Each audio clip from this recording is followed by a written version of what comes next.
March 14, 2012, my son Thomas lost his battle with the disease of addiction. I now belong to a club that no parent should ever belong to.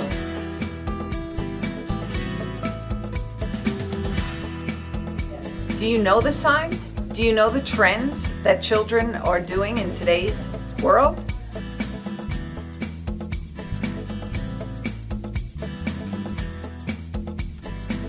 Do you know the signs and symptoms? Do you know the signs and symptoms of drug abuse? I want to empower and educate Long Islanders by bringing a force of professionals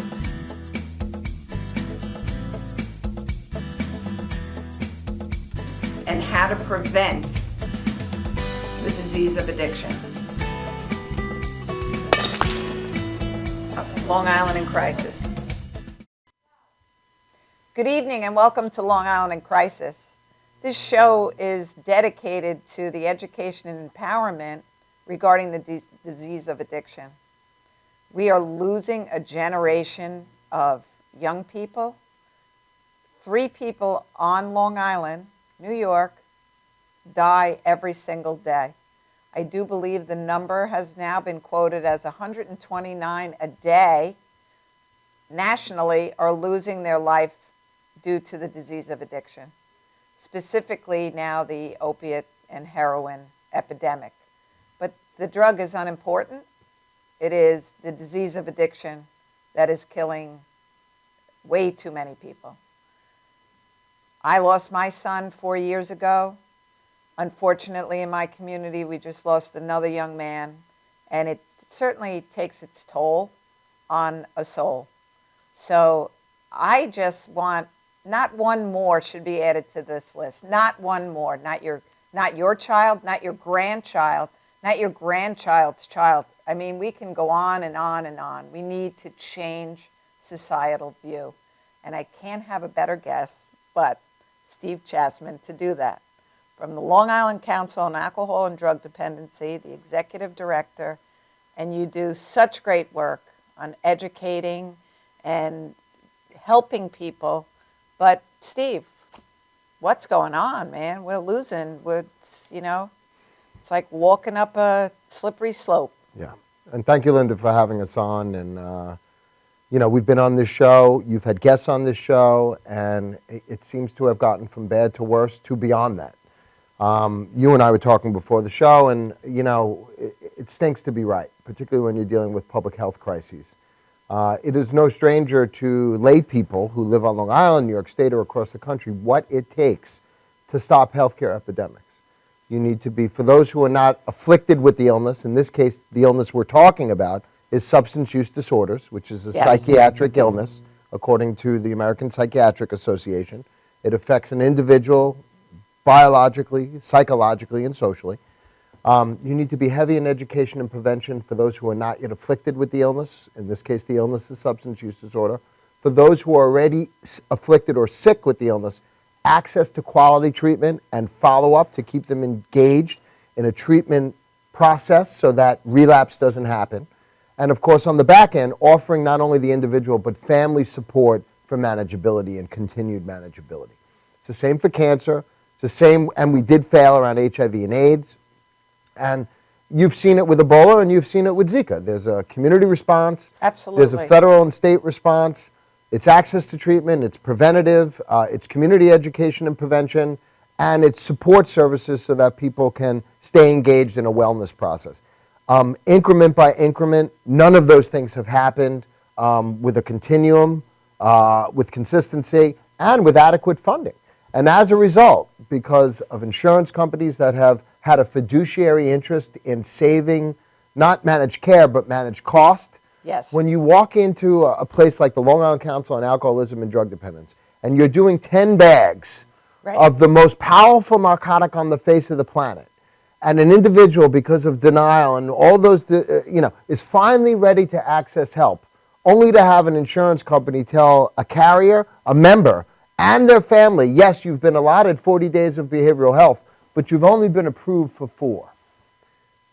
4 days when you have a psychological and physical dependence. To the most powerful drug in the world. So what we're seeing now, and you and I have talked about it, is There's a whole younger side of the generation that's coming up at 15, 16, 17, 18 that are first making the leap from alcohol, marijuana, and nicotine to these narcotics in the prescription meds and ultimately to heroin.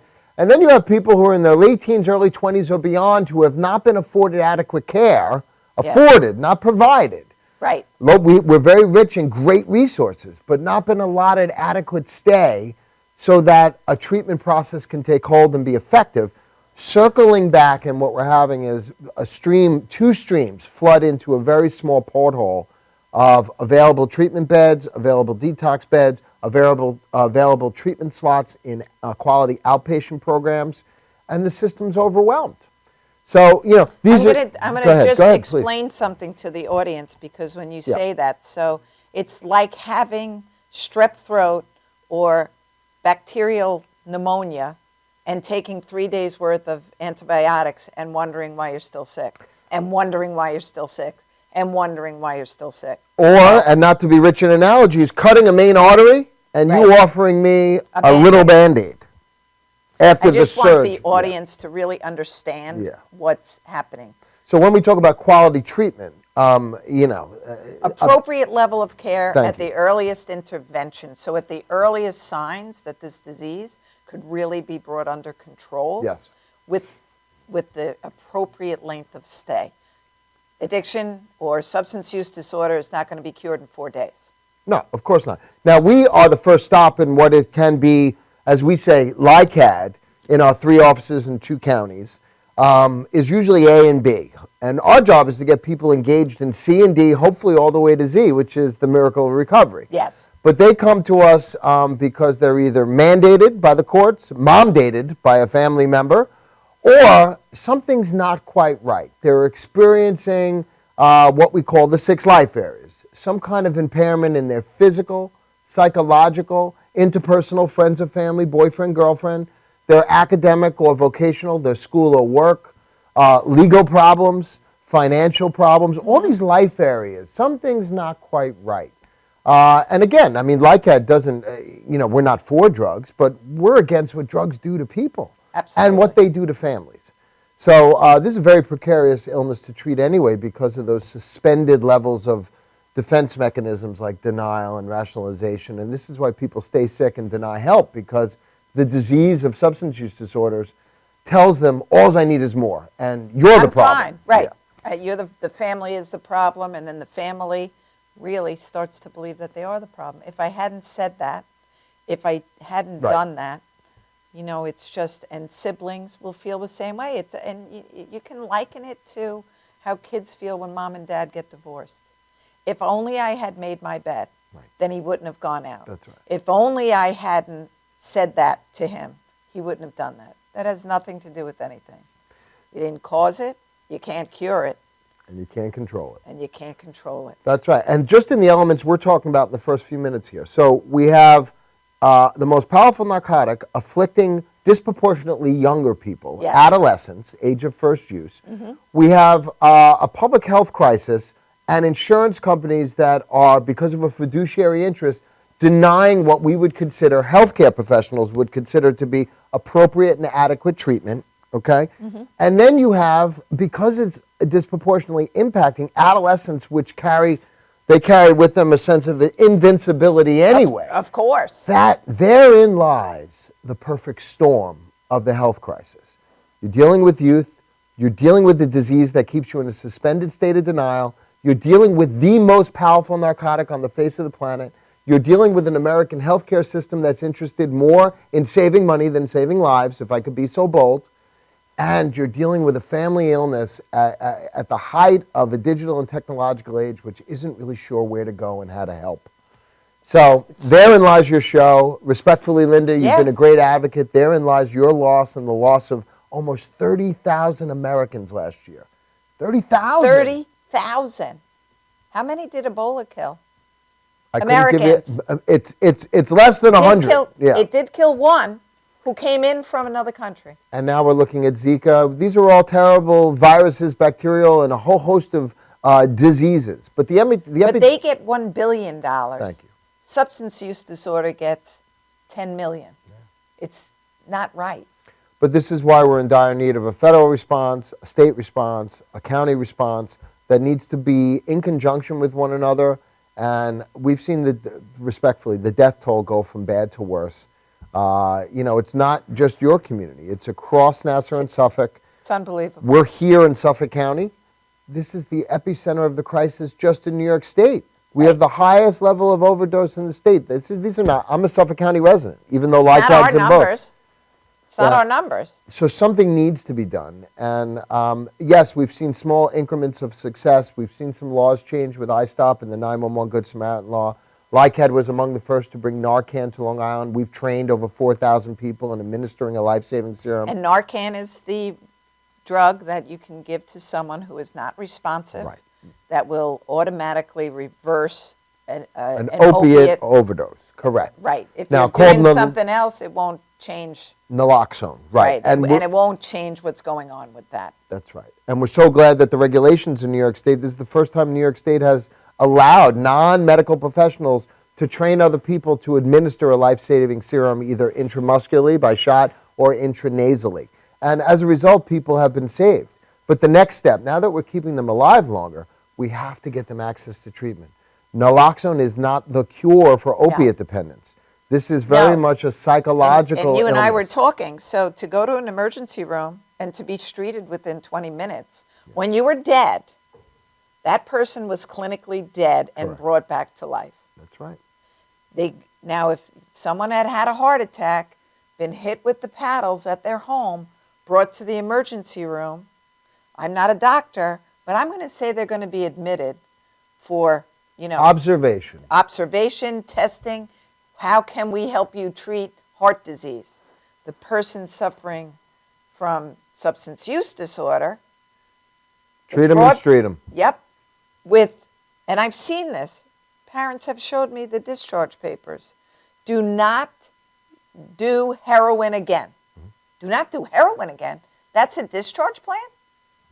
Soon as that person leaves the emergency room, they're going to go get their next fix. Well, a little known fact about naloxone, which is also Narcan, but naloxone is the actual drug, is that when you revive someone who's in near fatal overdose with naloxone, they're in automatic withdrawal. It puts them because it kicks the opiate. So they have no choice but to go home and stave off the sickness with more use of opiate, or to be admitted to a hospital and maybe given an opportunity to engage a treatment facility and get on the road to recovery. Stay in detox comfortably, safely. It's inhumane. But that's medieval, and where you have most major insurance companies, because it is not considered medical necessity, meaning it's not life-threatening, and that's true. Opiate withdrawal is not life-threatening. You'll get the flu for 5 days, you'll wish you were dead, but it won't kill you. Correct. But where has modern medicine gone, where the Hippocratic Oath, and I respect all physicians, says, treat the symptom and do no harm and alleviate symptoms? So what? It's not life-threatening. Well, what about when people are in a great state of discomfort? Or this is a symptom of their illness, which is the larger illness of substance use disorders. And this is where we've been a colossal failure.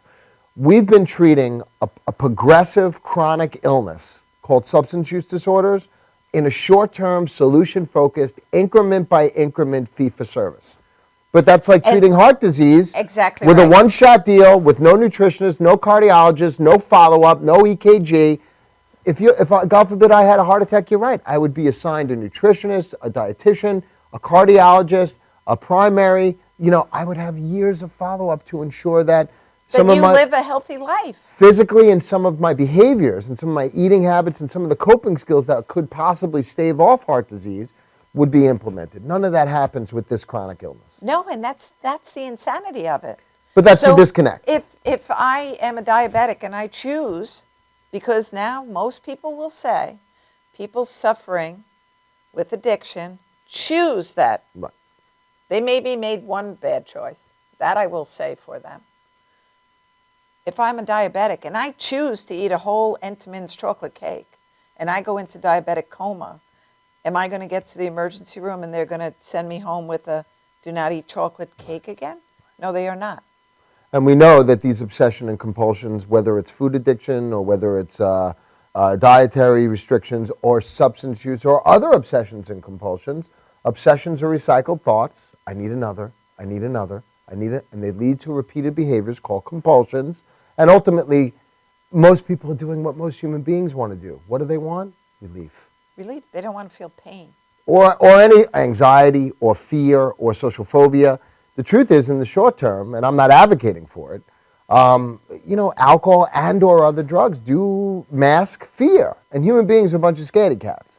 Whether you're doing it with drugs, whether you're doing it with food, whether you're doing it with sex or gambling or internet spending or shopping or retail therapy. I don't think Long Island invented it, but, listen, most of us could go on our little cellular computers and act out in a whole host of ways. Absolutely. But it doesn't make it healthy. And that's another place, another facet of society where we failed.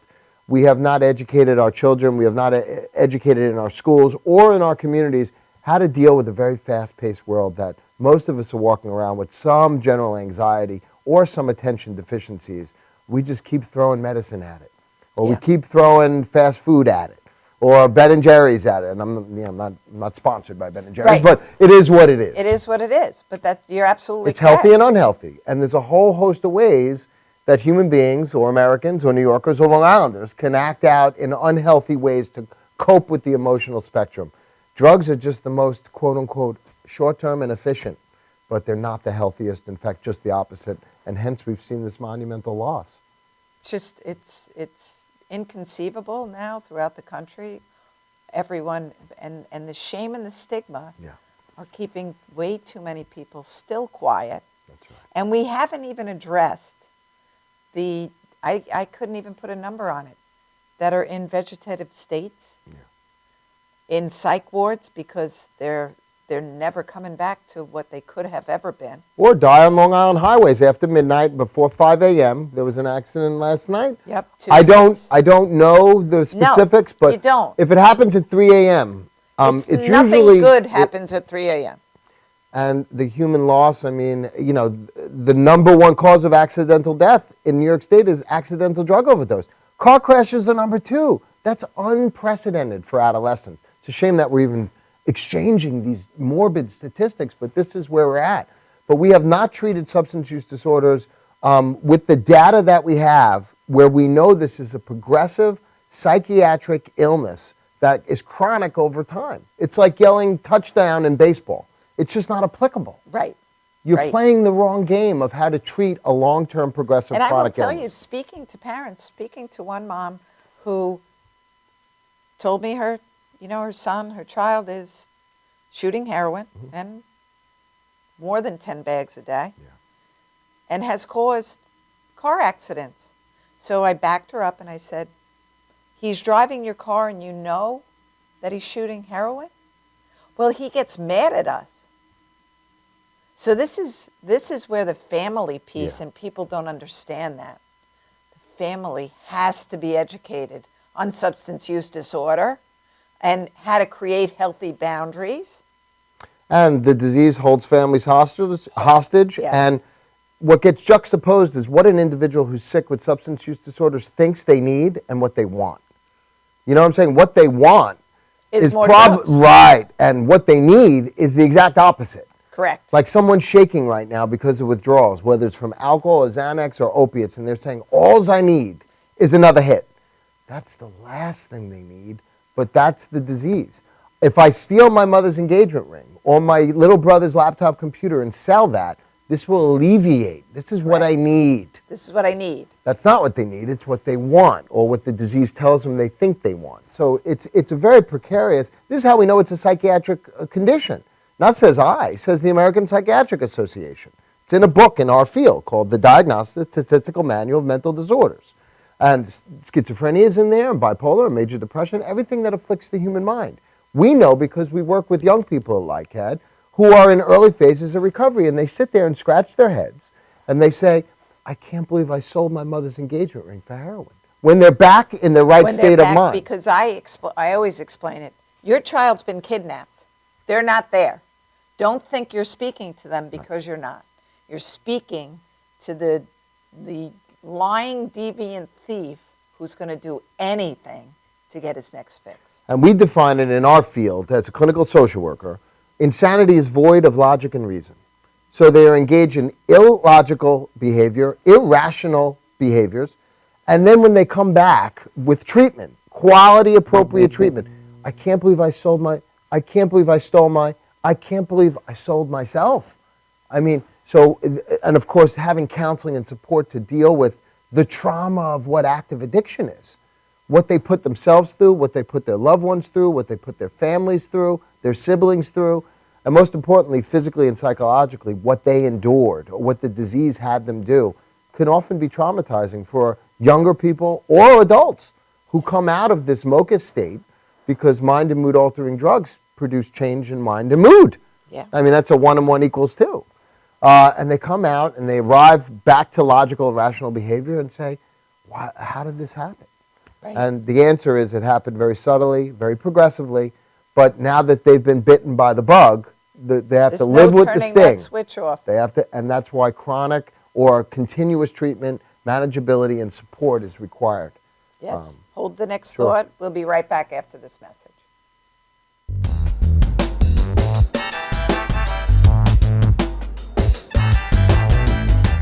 Galaxy Luxury Coach is a full-service limousine and party bus company. Family-owned and operated, we are an industry leader with over 25 years of experience in providing best-in-class luxury transportation for your special event. Whether it's your precious wedding day, an all-day wine tour out east, your high school prom, that special birthday, or just an amazing night on the town, our professional chauffeurs stand ready to ensure your special event is truly special. Galaxy Luxury Coach has one of the largest and modern party bus fleets in the New York area. Our party buses are simply nightclubs on wheels.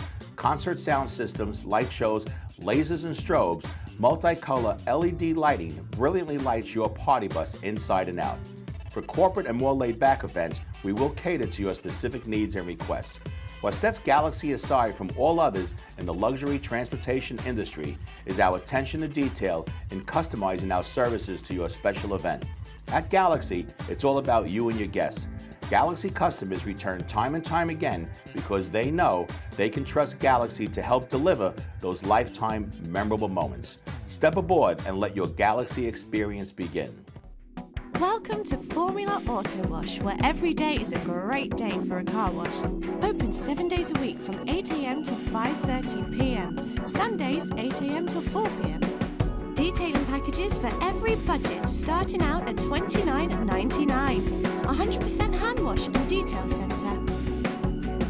Horsehair and microfiber brushes and mitts. Proudly using Ecolab Blue Coral soaps and waxes. Formula Auto Wash has served the community for over 30 years. Senior discounts all day, every day. Ladies' Day Wednesday, $3 off any wash. Early bird discount Monday through Thursday till 9:30 a.m.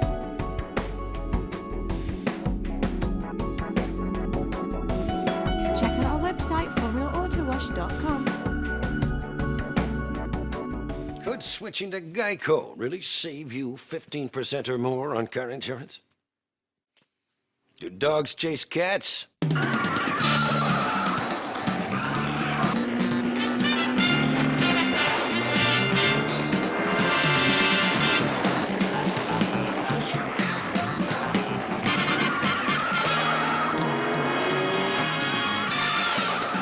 Geico. 15 minutes could save you 15% or more on car insurance.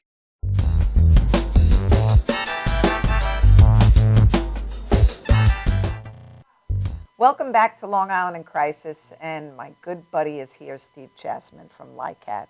And I'm just going to, 631-979-1700, totally free call. You will get somebody 24 hours a day to answer questions if you're reeling with a family member out of control from a substance use disorder. And believe me, I know the roller coaster ride that you're on. And you're not alone, and there's always someone willing to speak to you and support you and help you along your path. Whether your loved one chooses treatment or not, your family deserves to be whole and to patiently wait. Yeah. And Right? thank you for For bringing their that love. up. You know, we've had an on-call phone for 4 years. We've recently partnered with Yeah. Suffolk County. That's just so your viewers know. That's not a service. You can get a live LICAT clinician 24 hours a day. I was on call 2 weeks ago. One of the other clinicians is on call now. I mean, we don't mind being woken up at 4 in the morning if, you need some assistance. That's what we're here for, to keep you engaged in the process, get you to the help you need, have an active listener to at least help you, and of course, if it's dire, to get you to the right support that you may need at 4 in the morning or 4 in the afternoon, Saturday or Sunday. You can reach a LICAT clinician. So we're very proud of that line. We commend... And you should be, because you guys do a great job. Thank you. And we commend Executive Ballone for supporting us in this. You also run programs there, family programs, grief support, anger management. What else? No, as I said, we do the Narcan training. We do emotional regulation. We do mindfulness training. More importantly, we do individual and family counseling. This is truly a family disease. Yeah. There's not anyone in the family dynamic, and I don't have to tell you that, who isn't impacted either in someone's wellness or recovery process or their continued illness or, unfortunately, in their grief and their loss of that individual. Families are being impacted at a record rate. I think it's so short-sighted of us to think that only the individual substance user is the sick one. The whole concept of codependency is the family becomes codependent in their wellness or lack thereof based on how a sick person is doing. Yes. So if a sick person isn't doing well, the whole family's not well. Correct. This is what it means to be codependent, but you very much, or family members very much, get on the emotional roller coaster of the highs and lows. And of course, if you play with mind and mood altering drugs, that roller coaster is very dramatic in highs, very dramatic in lows.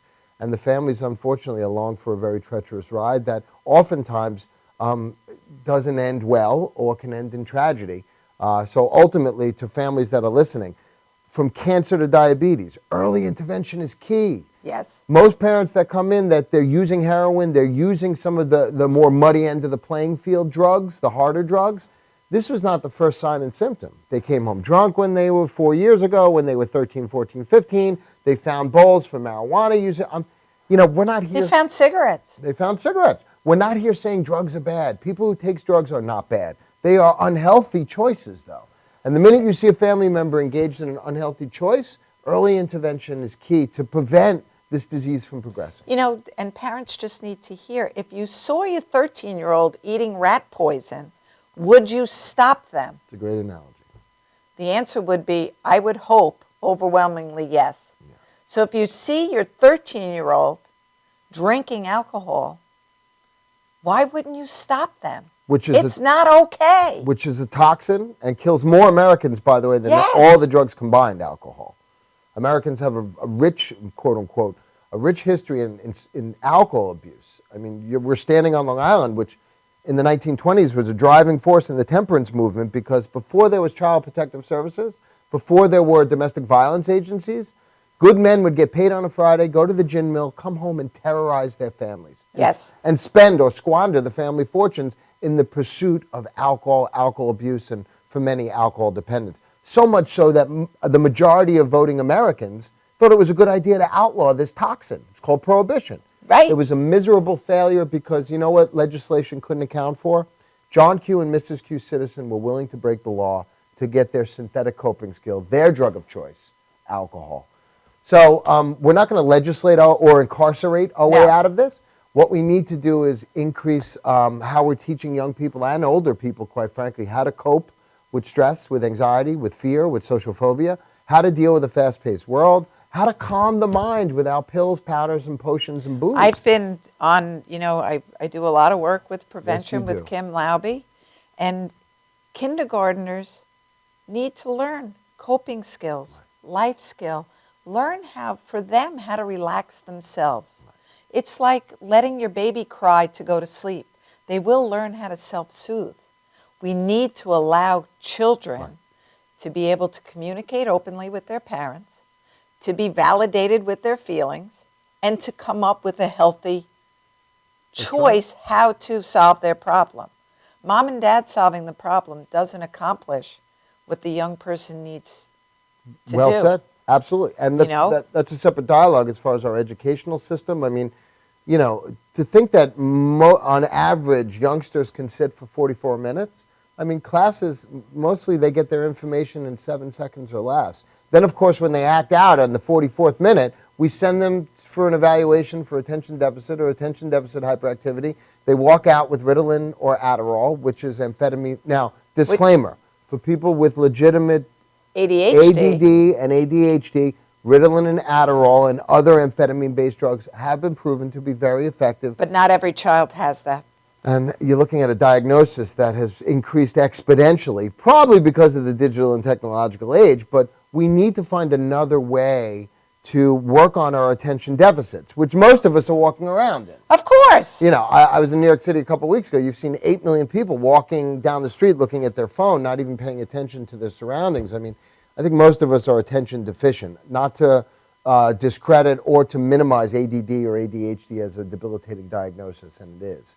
But I think too common, and this is part of the reason we find ourselves in this problem, whether it's our athletic, our sports heroes, it's better living through chemistry. Let's throw some pills or some powders or potions at it and let's fix it, as opposed to doing the work to actually work to correct the issue. If you have anxiety, well, Xanax, Klonopin, Valium, Ativan. Those are not the treatment for general anxiety disorder. That's the medication for anxiety. The treatment for anxiety is, what are my fears? How disempowered or empowered am I to solve them or work through them? You have a fear of death? Well, come on in. The water's great. You know? Sometimes acceptance. Yeah. Now, that's a full statement, acceptance. Now, not that families should accept substance use when it's unacceptable, but early intervention. I always go back to me, how I came through Thomas's death. There wouldn't have been a doctor that would not have prescribed me any of the drugs that you just named, plus a sleeping pill, plus anything else. And if I had become a raging alcoholic, people would have said, well, of course, look at what she's gone through, and excused my behavior. Listen, my response was, if I did all of those things for 6 days, 6 hours, 6 years, at some point in time, I still have to recognize the horrific loss that I've gone through and deal with it.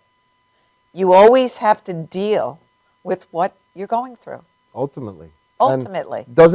Acceptance doesn't mean approval. And right. You're a living example of that. You know, nothing has to be solved either in one day. So teaching our young people to say, okay, you have a problem, but you know what? This is what we did for today. Do you feel better? Look at what we got accomplished. We got a lot accomplished. Tomorrow we can work on. And just having that dialogue.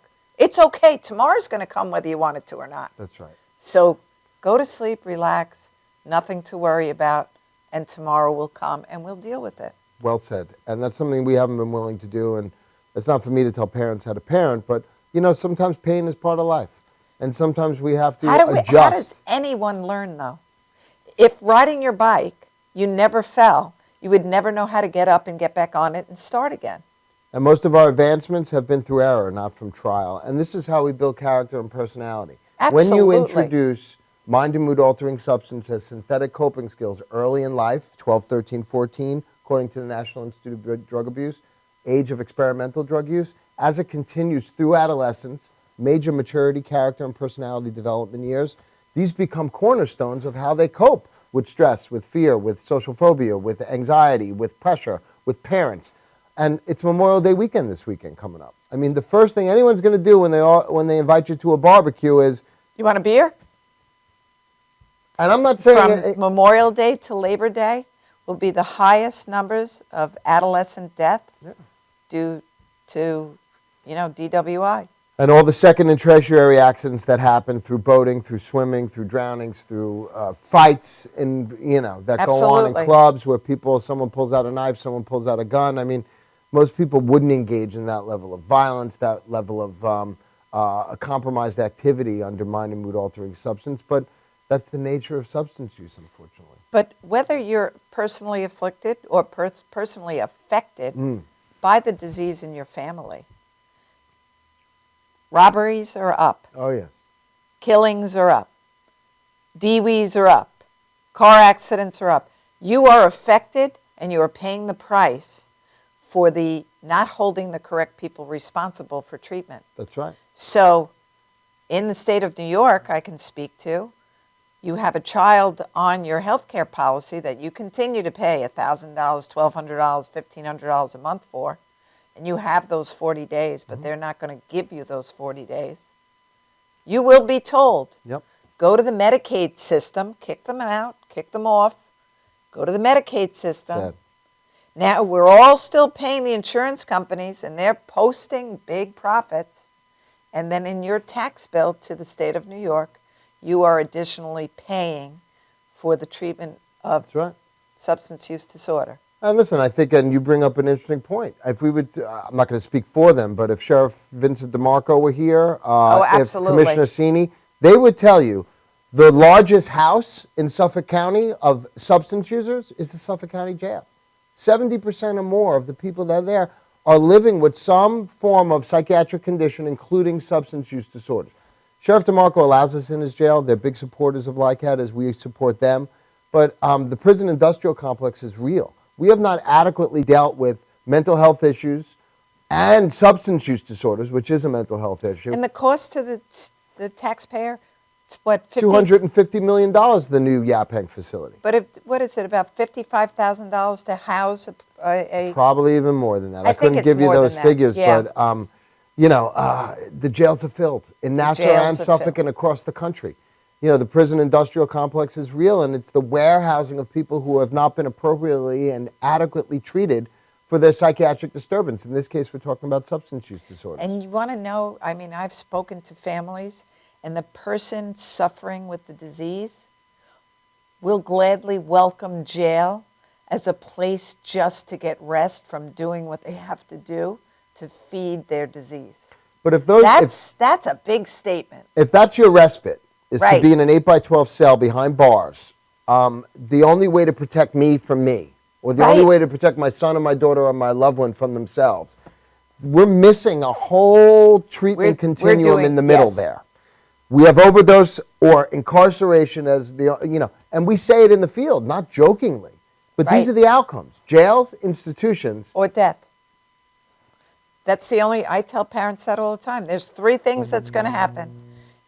They'll get well, they'll be in jail, they'll be dead.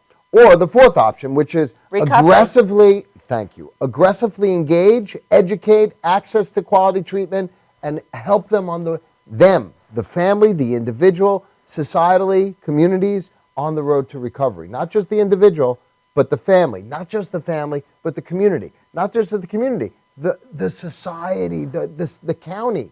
This is where we failed federally, statewide, countywide, even though we've had sporadic pools of funding and support. And we work very closely with many of our elected officials, many of which Yes. you've had on your show, who are Absolutely. supportive men and women.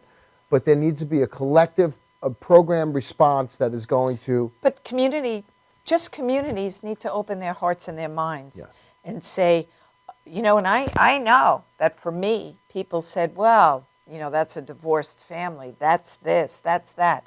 You can say that about everyone that's affected by this disease. You don't know my circumstances, and if you can judge and criticize me as to what I did right or what I did wrong, you must have an awful lot going on in your own home if you can feel free to judge me.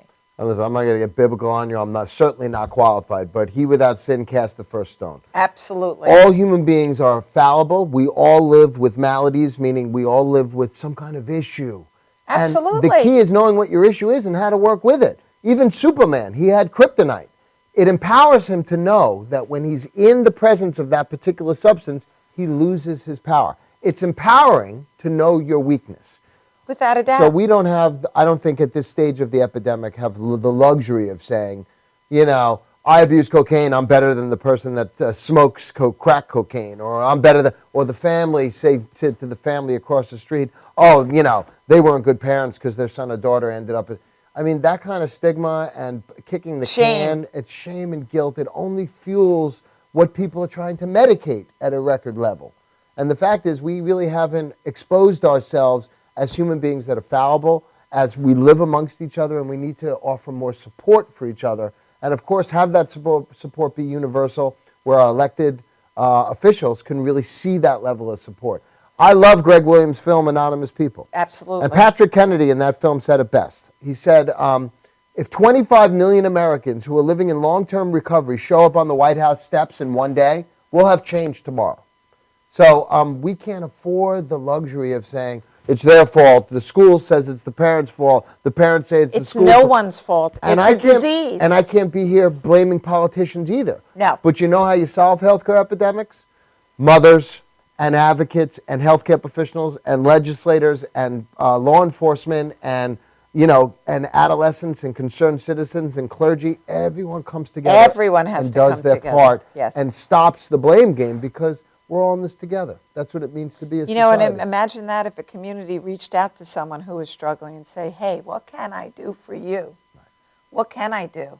And Kim and I laugh when we present together for prevention.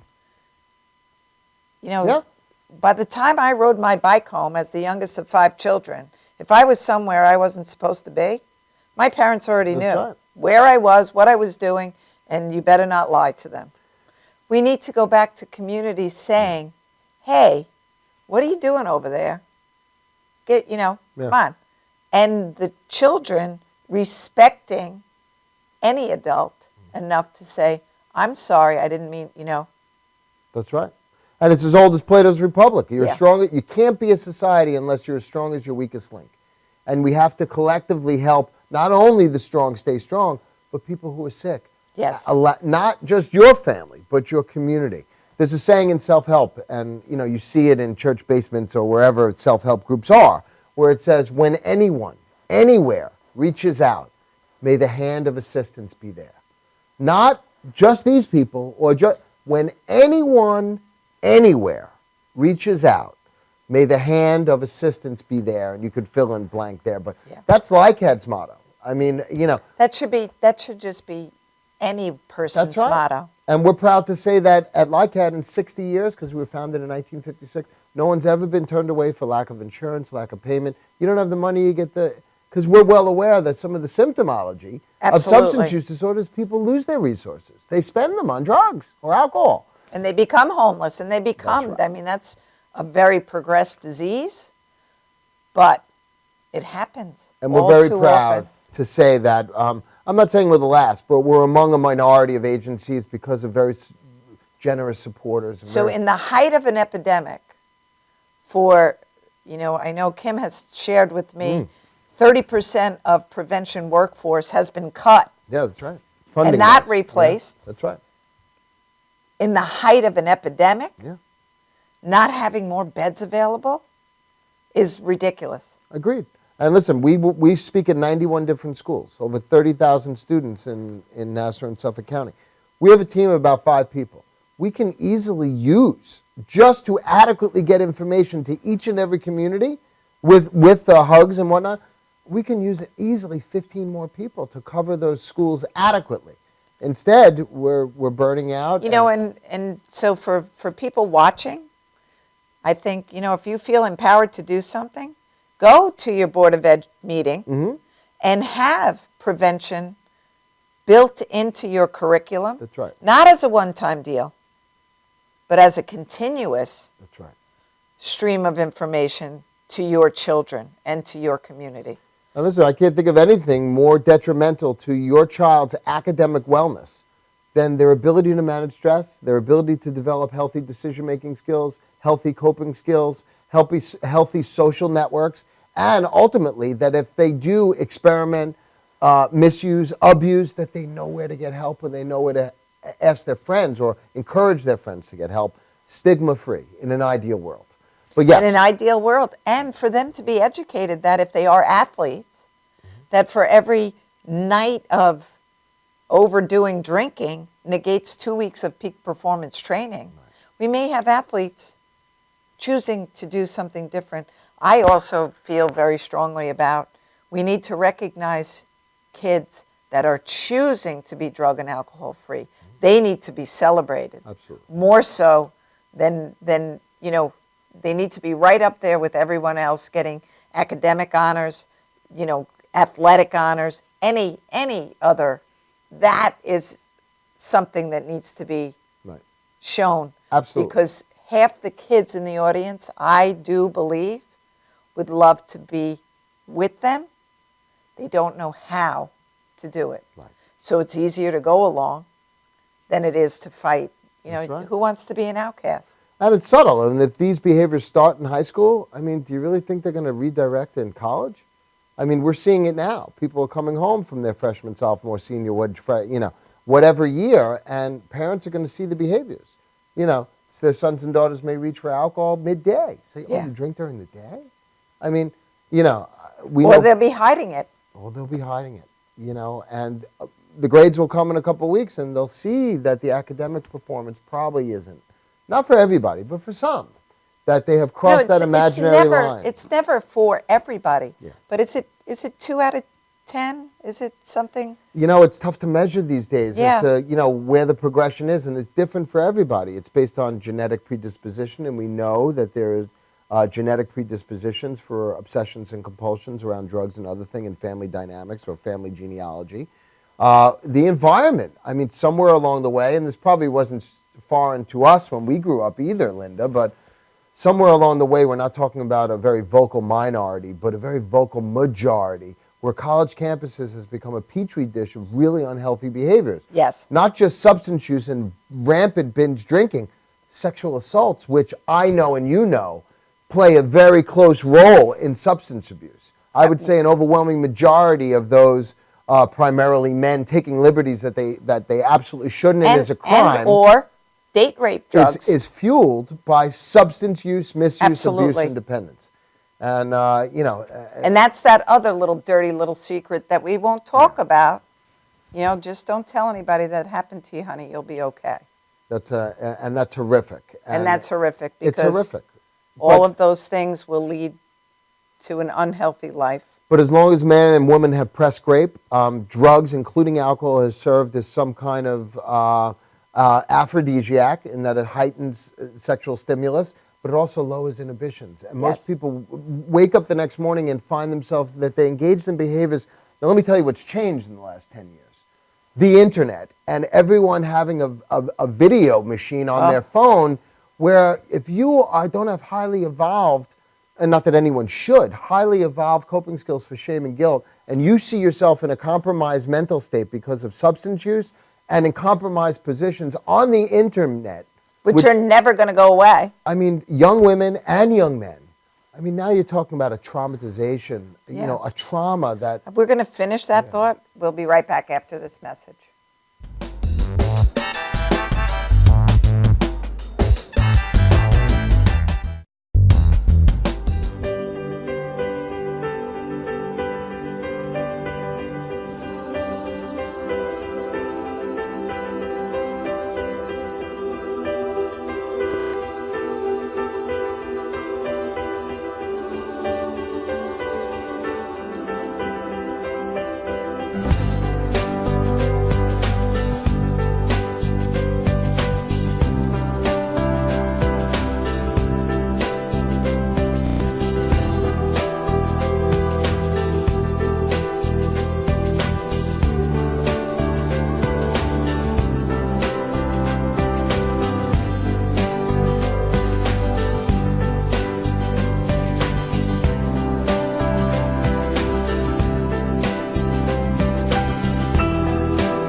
Hello, I'm Dr. G.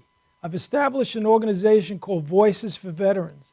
We use music to honor veterans and to help the public understand what veterans have gone through when they come home from war. On October 22nd of this year, we're going to have an incredible show, a 3.5-hour concert at Malloy College, one of the greatest 500-seat theaters on Long Island. We're going to honor 25 veterans. We've taken an incredible band, 15 people from Long Island, some of the best musicians we could find, and we merged it with a 30-person choir, merging gospel with rock and roll. This incredible 3.5-hour show is like none other that you've ever seen. This is Grammy quality. October 22nd, You can buy a ticket. You can make a donation. You can get involved. You can help us with the committee. You can look us up at veterans.org and go on our website and get all the information about the show. Please make a difference to these veterans by coming aboard with us with Voices for Veterans. Thank you so much. You smell so good, I won't have to bathe the next 2 weeks. Anything. So, here, laugh a little harder. All right, here.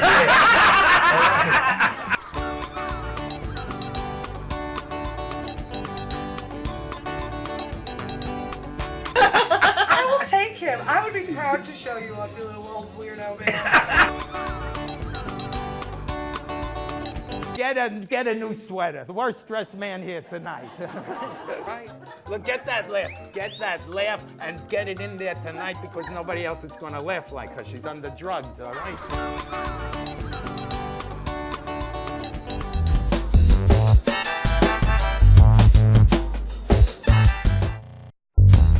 Welcome back to Long Island in Crisis. And Steve, you know, there's so much work that has to be done. And we were just talking off camera, so we'll you know, if we raise children with better coping skills and self-worth, self-esteem issues, because that really comes to the crux of everything. Agreed. But for parents to say, well, my kid's only smoking weed and drinking beer, but your kid's 14, there's a problem with that statement. It's still against the law. You know, and I always go back to, you know, when I was born, my mom carried me home in her arms, not in a car seat, not in anything. Well, we changed those laws because we know better. Right. Agreed. And at So- the height of a national public health crisis that's taking the lives of a disproportionate amount of young people nationally, I don't think parents, and if I could be so bold, have the luxury of saying it's just marijuana. First off, if you smoked, as a parent, if you smoked weed in the 60s, 70s, or 80s, this is not that marijuana. This has been genetically and hydroponically engineered to be more potent than Mother Nature ever intended it to be. And, you know, we've had parents, and you and I talked about it, who have said, well, I know they're drinking, I know they're smoking a little weed, so I've redone the basement of the house so they could do it safely at my house and not be in public, in parks, or on the road. But you know what? At the height of a national crisis, I don't know if it's okay to green light substance use for your child is your call. But even for other people, not to mention social host laws make it illegal. There's a reason alcohol consumption and nicotine and other drugs are made illegal. And there's a reason it went from 18 to 21. There's a reason why, you know, if you want to rent a car, you have to be 25. There's a reason why your insurance goes down at the age of 20 when you've reached the age of 25, because your brain is more fully developed to make the correct choices. So you get rewarded for that. That's right. And parents say to me all the time, well, he's drinking and smoking pot, what could I really do about it? And my response is, at the height of a national crisis, do anything you can. Exactly. Anything you can to stop him, because you don't want to walk into Lycad when he's 18 putting a needle in his arm. But it's going to start with the gateway drugs. It was the same when I was in 4th grade, but it's different because it's not that marijuana. Alcohol, a very potent form of marijuana, and nicotine. We did really well with adolescent smoking, and then We what absolutely happened? did. E-cigarettes and the vaporization of nicotine, which, by the way, is a stimulant. The other stimulants are cocaine, amphetamine. And listen, I live in Northport, Huntington. You go to Main Street in Huntington on a Friday, Saturday night, all the tweens, Yes. 10, 11, and 12, you know where they are? Starbucks. And they're getting jacked up on Monster drinks and Red Bulls and caffeine from Starbucks. And they're Frappuccinos. and They're drinking tearing 4 up of them and a down day. the street. Caffeine is perhaps the most widely abused drug. And, you know, it's a stimulant. Now, from there, it's a short graduation to other stimulants that'll keep people going. I mean, why do we drink coffee? And I'm not judging coffee. I'm guilty of it myself. But, you know, 7, 8, 9 o'clock at night, because we use it because the drug in it keeps us awake longer and able to do more. And you know what, as Americans, as human beings, we're asked to work longer and later and harder than ever before. Young people have an exorbitant amount of pressure on them to perform in a highly competitive educational setting that'll lead to a collegiate experience, and ultimately they want to live the American dream, which is get a great job, make a lot of money, and have a bigger house than your parents. But you know, and working with a lot of high schoolers lately, and to listen to them, they have so much pressure on them, and they're working really hard just to maintain. Right. Whatever happened to high school being the best experience that you're ever, whatever happened to, you'll never be this age again, enjoy your high school experience, right? It's also supposed to be fun. And somewhere along the way, enjoyment became synonymous with keg parties and substance use. But you know what? I do see a lot of high schools encouraging, as some schools, as a requirement for graduation, which is engaging in community service. Making sure that, you talked about self-esteem. And it's all about self-esteem, not just for adolescents, for human beings. For human beings. And we build self-esteem by engaging in esteemable acts. Things that make us feel good. Now, if you look at some of the most influential men and women throughout history, they all had one thing in common. I could think of Mahatma Gandhi, Dr. Martin Luther King, Mother Teresa. They all had the ability to look beyond themselves and offer themselves for the greater good of others.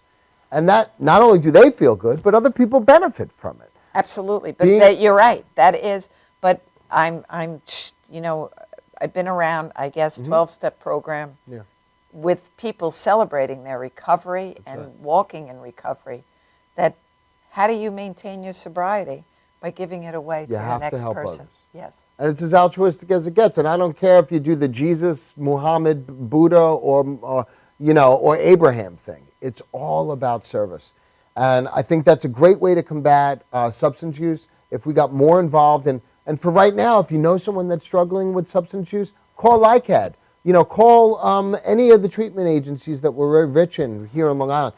We're asking young people and adults, teach one, tell one. If you know someone who's sick, what's more altruistic than offering assistance to that person? Absolutely. So you could reach one of us 24 hours a day. We covered it. 979-1700. That's right. We have, and now our friend Terry Kroll on June 11th at Tanner Park in Copeg, a family wellness and awareness day. That's great. Not going to, force anything down anyone's throat. Educate yourself, empower yourself as a parent. Right. How can I help my child develop into a healthy, well-adjusted adult? I think that's the goal of any parent. Not what college they get into. At the end of the day, if we have healthy, well-adjusted adults, they will go to a good school. That's it. They will accomplish what they're supposed to accomplish. Well, listen, if you're but they need to be alive by the time they get out of school. And that's the goal, really, of parents. And that's Get the them goal. from 12 to 21, and then parents look at me, well, I'm old enough, I can't drink in the house. Well, these are things at the height of a crisis we have to look at. You can make that call. I'm not telling you no. I don't tell you what to do. No, but Jeff, your good buddy, Dr. Jeff, was here one day, and his son is extremely allergic to peanuts. Yeah. He loves peanut butter. He doesn't keep it in the house, even if he wants it, because it could kill his child. Right. So let's just use that. That is not a sacrifice. That's right. And you open the freezer, is the vodka next to the ice cream? If you open the fridge, is the beer or the wine next to the grapes, or the bananas? Like, we have to ask ourselves, and are your medications secure? I mean, things like that we can just have safety in the house, not only for your children and your family members, but for people that visit the house. And that seems very elementary. We have to shift some of our mentalities and some of our behaviors. Is it possible to have some outings this summer where beer and wine or other drinks, tropical drinks, are not included? Any family outing, I challenge parents. How do you come home from work? Do you come home and say I had a bad day and have a glass of wine or a beer every single day? Then are you surprised when your 10, 11, 12-year-old comes home and says, middle school sucked today, I'm going to have a beer or a glass of wine? We're mirroring that behavior. Yeah, they're mirroring parents that behavior. are still their children's greatest teacher. Yep. And they're still, believe it or not, they're heroes. So they're watching you always. No doubt. And there's one thing I will say Show to that. We educate a lot of parents, not how to parent, but we're letting them know that there is a public health crisis going on. There is an exorbitant amount of parents that are willing to do anything and everything. But unfortunately, some parents want to be in that friend zone, and those boundaries are very difficult to instill as they get to teenage years. The teenage years, I'm told that it was for me, can be challenging. They are challenging. But that's where boundaries are really most important, to keep people on the road, on the path, not to success. You could define that on your own. To wellness. Wellness. A well-adjusted, healthy kid at the end of That's the your, goal. Parenting never ends, let's face it. But at some point you cannot. They're going to become adults. They're going to make decisions. No doubt, no doubt. How did you empower them to make those decisions? And those are the keys. And, If you fixed all their problems, they don't have coping skills. Right. But if you taught them how to relax, take a deep breath, relax, be okay, and face the problem. The coping skills, just so we can go through them. Building a healthy support network, which is a group of healthy friends where, not that you can ask someone how they're feeling, but be genuinely interested in the answer. Not let's come smoke a joint and we'll talk about it. Not let's have a beer and let's discuss it. I'm having a problem, to actively listen. That's what it means to be a friend. So to build a healthy support network. Self-expression, meaning engaging in some form of expressive or emotive activity, whether it's journaling, whether it's dance, whether it's painting, whether it's, there's a huge movement on with the expressive or the, art therapy. Yes. Just getting it out there, whether you dance, whether you sing, whether you paint, whether you write in journals. Just Keep feel doing it. good. Playing music, whatever it is. Listen, being able to share a problem, cut it in half, sometimes they're personal, they go beyond friends and family, in a trusted professional, in a clergy person. A go-to person. A go-to person. The field of psychology, social work, mental health counseling, there are people, LICAT we're all licensed healthcare professionals. The laws in New York State protect you. It could be the lunch lady at your child's school that your child, that's it. But you have to share these negative thoughts and emotions. Otherwise they start renting space in our head. And then it feeds what? I can't, I won't, I'll never. What we call negative self-talk.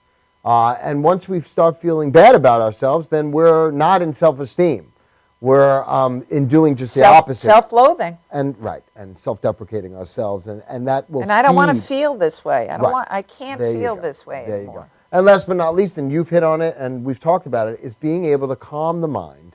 Mindfulness is just one way of doing it.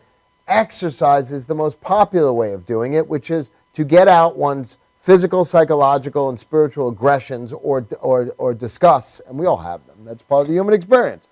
Through exercise, but it also releases endorphins, which are the feel-good things in your body. And all the wellness self-management models, they emphasize some kind of exercise. I tell young people all the time, particularly substance users who tend to stay in their own homes, in their own basements, getting high, and we're about to embark on perhaps the most glorious time on Long Island, which is the summer. To go walk on the beach, to go see the ocean, to go to our parks, To smell it, to hear it, to see it, to feel it. It is a gift. That's my happy zone. Someone in the Midwest is, they have water by their ankles saying the lake's a little low this year, Ma. We have Long Island Sound. We're surrounded by water. We're blessed with great parks. To get out and enjoy that. Yes. The springtime's happening right now.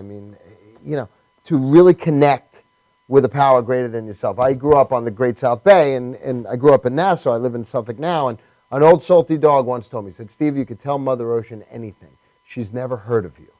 So I've been reading into that for 46 years, but there's a humility in that those waves will continue to lap over Jones Beach and Robert Moses long after we're gone. And really, it's not how long we're here, but it's who we are when we're here.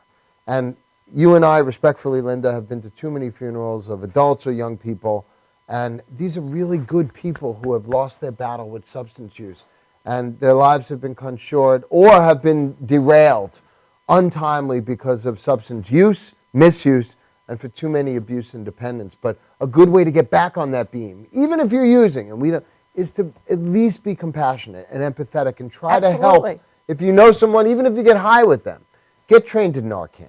Call LICAT, and maybe you could bring your friend in, even if you're not ready. Just because you're using drugs doesn't mean you can't be useful. Just because you're using drugs doesn't mean you aren't, and you are, an intelligent, sensitive, compassionate individual. you could still help people. You can still help people. And we work with And help active will be users all the available for time. you. You know, and there is always hope. There is always recovery. And 979-1700. Have a great week. If you need anything, you can reach out to LICAD. Sure. You can hit the Thomas's Facebook page, and I will get you in touch with this great individual. And I look forward to seeing you next week. Have a great week. Cool. Awesome.